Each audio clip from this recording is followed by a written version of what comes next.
सरपंच जी से, क्योंकि इन्होंने कहा है कि कम बोलना, लेकिन 10 मिनट अरविंद दत्ता के लिए बोलूंगी और 5 मिनट अरविंद भदौरिया जी के लिए बोलूंगी। जो हमारे भाई हैं और हमारे दत्ता के लिए तो बोलना ही पड़ेगा, जो रात दिन आपके बीच में रहते हैं। तो दत्ता की बोलो बुराई करते हैं, जो आपके बीच में बाधक बने थे और विकास के बीच में, क्योंकि अटेर क्षेत्र में बहुत दलाल फिर रहे थे, ये दत्ता ने खत्म कर दिए हैं।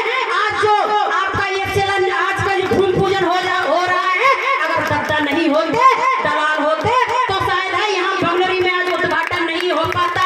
दत्ता ने ये दूरी खत्म कर दी है आपकी और उनकी। दत्ता से मैं कहना चाहती हूँ कि आप बुराई की परवाह मत करियो। आपने विकास अटेर क्षेत्र में जो 70 साल में विकास नहीं हुआ, वो हमारे अरविंद भदौरिया जी के आने से हो गया है। मैं सम्मानीय मंच, क्योंकि मैं सबका अभिवादन करना चाहूंगी, हमारी भाभी सरपंच सुधा भदौरिया जी, रेलावली के सरपंच राजीव भदौरिया जी एवं हमारे जनपद अध्यक्ष विकास शर्मा जी, सम्मानीय मंच, पुलिस प्रशासन के भाइयों, पत्रकार बंधुओं, बहुत बहुत सम्मानीय हमारी माताएं, बहनें और हमारे हम उम्र साथियों, अभी तक आपके बीच में क्या विधायक नहीं रहे हैं? 70 साल में यहाँ विधायक भी रहे हैं, नेता प्रतिपक्ष भी रहे हैं। आपने देखा होगा विकास कहाँ है, ढूंढने से नहीं मिलता था।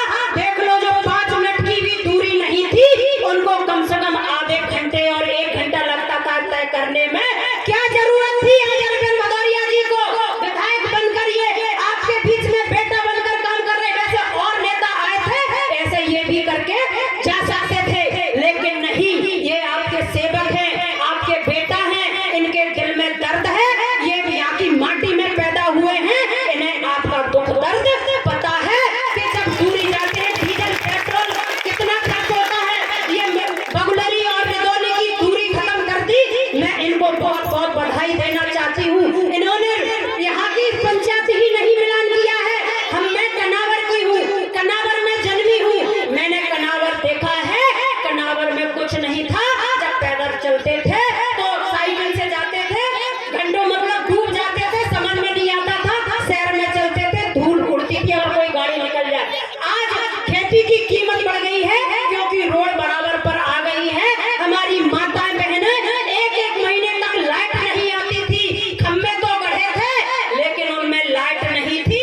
आज कनावर में इन्होंने ओसी रखवा दी। मैं इनको बहुत बहुत बधाई देना चाहती हूँ। अगर नेता हो, अगर कार्यकर्ता के रूप में काम करने वाला हो, तो अरविंद भदौरिया जैसा हो। और दत्ता की तो कहना ही क्या है, इनके अंदर प्रीत, मुख वचन कठोरा, ये मुंह से कड़वा बोलते हैं, लेकिन दिल में अटेर क्षेत्र की जनता के लिए प्यार रखते हैं। ऐसे हमारे दत्ता हैं। तो मैं दत्ता को भी बहुत बहुत धन्यवाद देना चाहती हूँ। सामने हमारी बहनें बैठी हैं, मैं आपके लिए भी बोलना चाहती हूँ कि मध्य प्रदेश के मुख्यमंत्री ने अभी जो लाडली योजना चलाई है, सभी बहनें हाथ उठाकर हमारा सहयोग करना। आपके सबके खाते में पैसे आ रहे हैं कि नहीं आ रहे हैं? तो बहनों, आज तक हमारी कोई सुनने वाला नहीं था। आप बताइए, इतनी पार्टी, सारे विधायक बने, मंत्री बने, हमारी बहनों की किसी ने सुनी कि हमारी बहनों को भी पैसों की जरूरत होती है छोटे छोटे कामों के लिए। अगर हमारे पति और भाई घर पे नहीं है तो कोई मेहमान आ जाता है, चाय की भी जरूरत पड़ती है, सब्जी की भी जरूरत पड़ती है, और कभी कभी तो हमारे बच्चों के फीस भरने की भी जरूरत पड़ती है। ये किसने दिया हमें? और भी पार्टियां आई थी, दे सकती थी, लेकिन हमारे मध्य प्रदेश के मुख्यमंत्री ने आज पूरे मध्य प्रदेश में लाडली बहना योजना चलाकर हमारी बहनों को मजबूत किया है। बहनों के साथ साथ हमारे किसान भाइयों को भी मजबूत किया है, किसान सम्मान निधि देकर। तो बहनों, हमें किस चीज की जरूरत होती है? रोटी, कपड़ा और मकान की। आज हमारी भारतीय जनता पार्टी की सरकार ये सारी चीजें हमें मुहैया करा रही है। ये सब आपके बीच में बताना इसलिए जरूरी है कि पीछे हमारी विपक्षी पार्टी कांग्रेस पीछे नहीं है। हमारी बहनों को बरगलाने गांव-गांव में आ रही है और 1500 के कह रही हैं हम सम्मान निधि देंगे। बहनों, आप समझदार बनिए, होशियार बनिए, क्योंकि कांग्रेस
धन्यवाद आदरणीय बहन जोशी जी।